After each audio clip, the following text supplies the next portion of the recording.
Making inferences. We make inferences every day. For example, you might see balloons tied to the fence of a house and hear the sound of excited children and infer that there is a birthday party going on. Or you might notice your dog whimpering and sitting by the door and infer that it wants to go outside.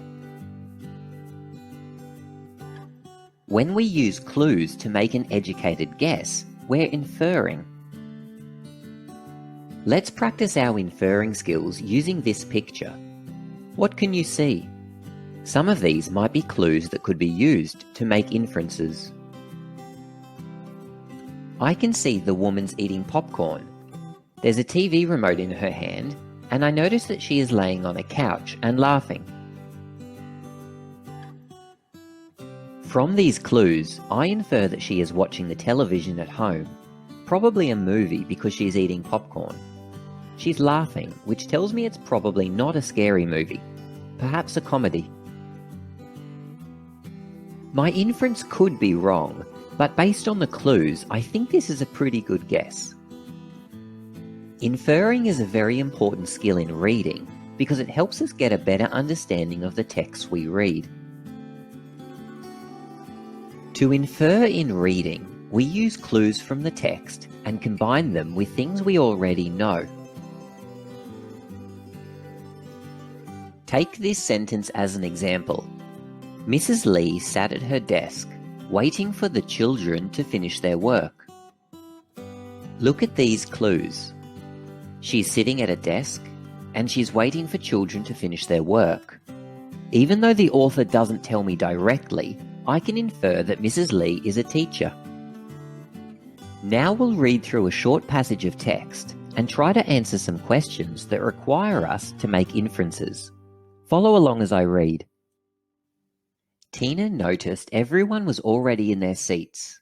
It took a moment, but eventually her eyes adjusted to the darkness and she found what she was looking for.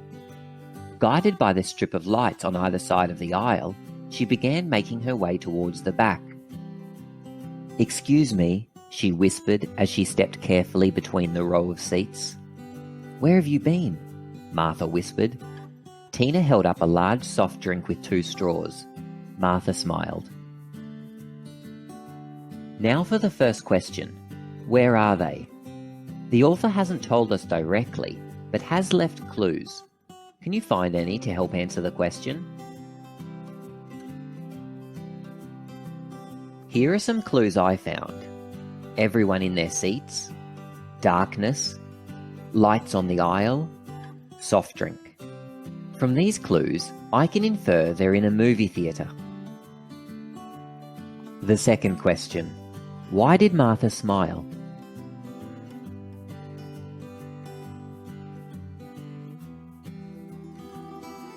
I noticed just before Martha smiled, Tina held up a soft drink.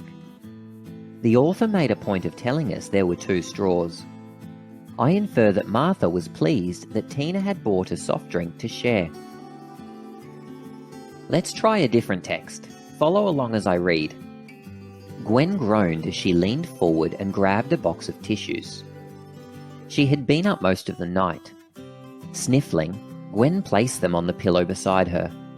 Her son had told her he would stop by at 6 in the evening. Gwen looked at the clock and sighed. She thought about getting up and going to watch some TV, but she had watched enough TV over the past 2 days to last her a lifetime. Instead, Gwen gazed out the window to the busy street below.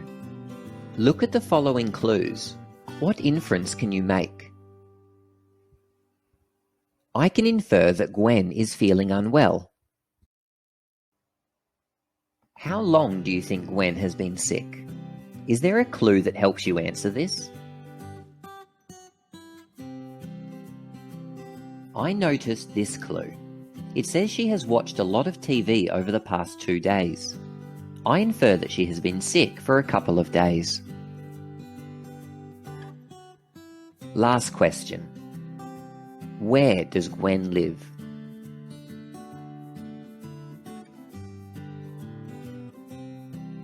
The clue is here. She looked out of her window and down onto the busy street. I infer she lives in a city. Remember, whenever you're reading, look out for clues the author has dropped for you to find. Combine these clues with things you already know to make inferences. EasyTeaching.net